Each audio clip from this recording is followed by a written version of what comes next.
Vous écoutez les podcasts de Wati. En 2014, avec d'autres artistes, Moustapha Diop a créé un mouvement citoyen pour empêcher un troisième mandat du maire de Keur Massar. Il a été président de l'Association des jeunes pour le développement de Fass, mais également secrétaire général de l'Association sportive et culturelle de Fass Keur Massar. Bonjour Moustapha. Bonjour Fadel. Comment vas-tu? Ça va, je vais bien. Moustapha, tu es impliqué dans les associations de développement de jeunes depuis 7 ans maintenant. Oui. Pourquoi c'est important pour toi? Bon, c'est important pour moi parce que, en réalité, le mouvement associatif est une école de formation qui te permet de te forger en leadership, développement personnel et d'être au devant de la scène. C'est un cadre qui te permet de développer tes aptitudes en leadership, développement personnel. Au début, en réalité, cela ne m'intéressait pas parce que je connaissais pas l'impact, ce que cela pourrait m'apporter. Mais au fil des années, j'ai compris que c'est important en tant que jeune qui habite dans une localité de s'impliquer et d'apporter sa pierre à l'édifice. Donc à travers les AIC et les associations, on a eu à faire beaucoup de programmes qui ont eu à développer notre communauté.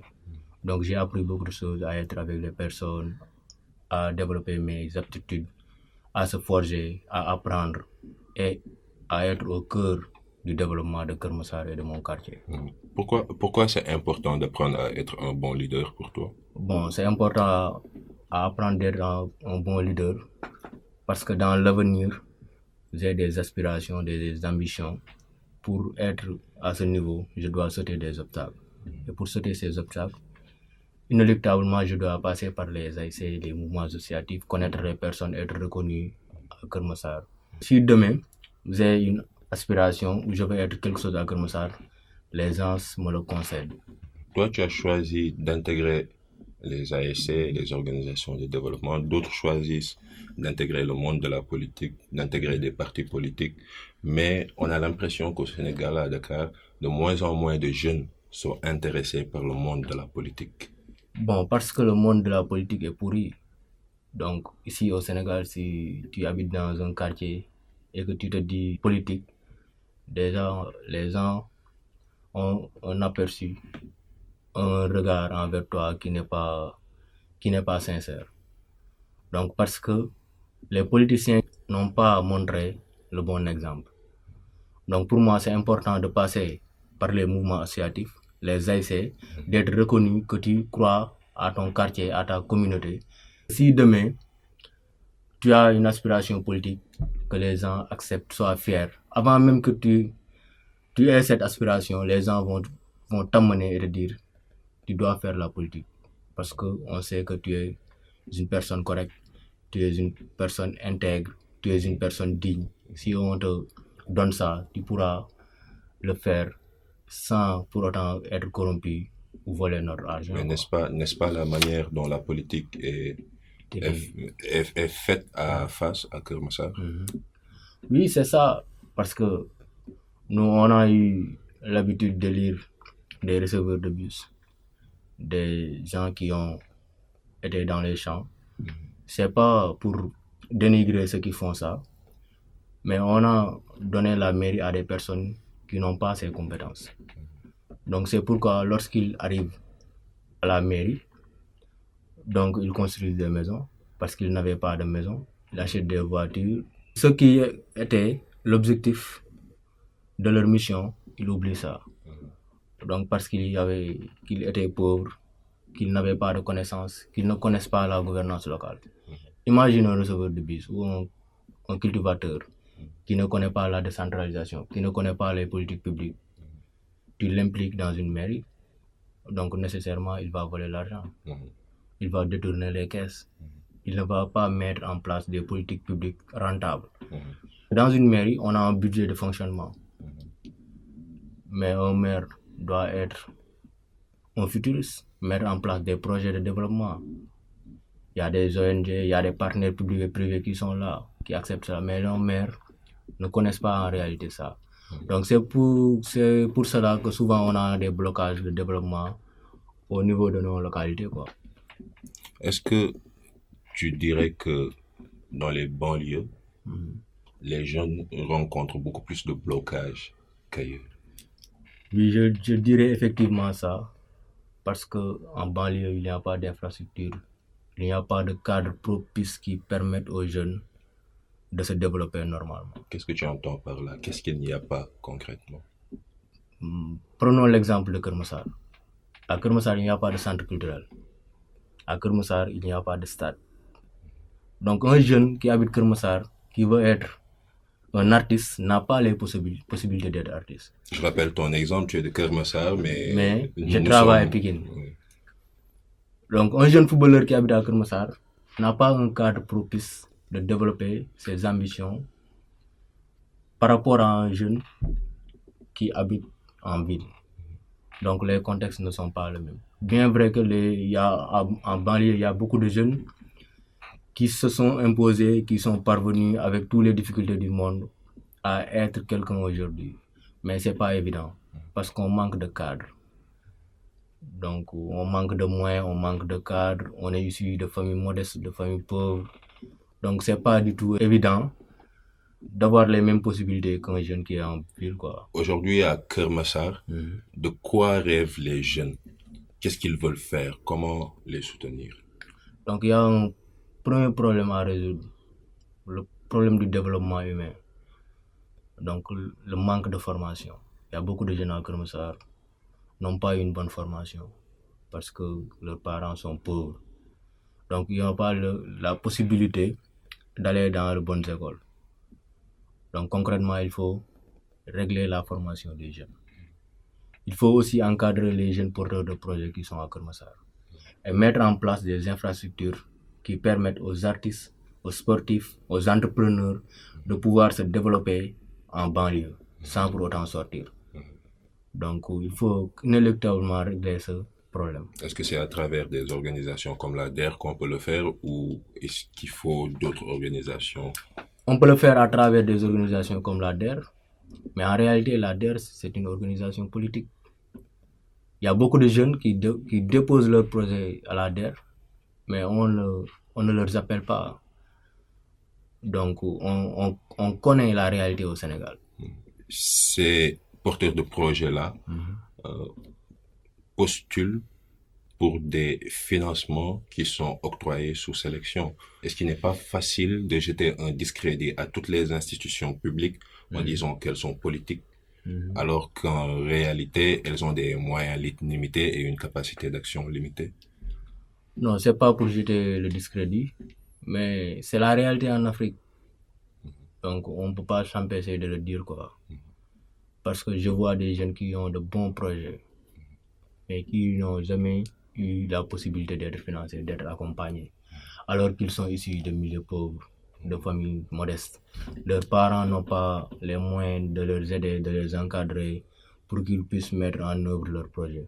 Donc c'est à l'État, le principal responsable, le garant juridique d'accompagner ces jeunes. Mais s'ils mettent des organisations ou bien des organismes qui doivent accompagner les jeunes, alors que ce sont des organismes, à la solde des politiques, ce n'est pas intéressant, quoi.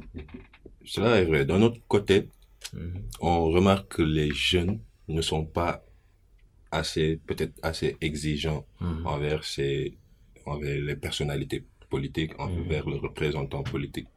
Donc, lorsqu'on voit les exemples de corruption dans les institutions publiques, est-ce que tu ne te dis pas que ce sont les jeunes qui doivent eux-mêmes être beaucoup plus exigeants envers les représentants politiques en s'inscrivant sur les listes électorales, en regardant ce qui se passe dans leur mairie et en étant beaucoup plus au taquet envers les personnalités politiques? Donc, les jeunes doivent être exigeants parce que l'argent leur appartient. Ça appartient à la nation sénégalaise. Donc, normalement, en tant que jeune, tu dois t'impliquer, tu dois contrôler l'action en première de ta mairie, de ton gouvernement. Donc, même si tu n'as pas les pouvoirs de le faire, mais tu as les pouvoirs de faire des recherches, de voir comment ça s'organise. D'aller à la mairie, De la mairie, d'assister au aux conseil réunions municipal, du conseil municipal, oui. De voir comment le budget aussi comment est le budget est exécuté. voté, comment l'orientation budgétaire est faite. Mais les jeunes ne sont pas en réalité exigeants dans ce cadre, quoi. Pourquoi? Parce qu'en réalité, beaucoup de jeunes ne comprennent pas qu'ils ont le droit d'aller à la mairie assister à un conseil municipal. Donc c'est ça le blocage. Donc il faut sensibiliser, informer les jeunes. Mais aussi à un autre niveau, l'État est défaillant. Parce qu'en tant que président de la République, tu donnes des directives à un ministre d'octroyer des fonds au Jakartaman. Et en plein conseil présidentiel pour l'emploi des jeunes, tu es au courant que ces fonds ne sont pas attribués à ces jeunes. La première réaction du ministre devrait être démis de ses fonctions, le lendemain même. Mais on voit, c'est le Sénégal. Donc la corruption, c'est au plus profond de l'État.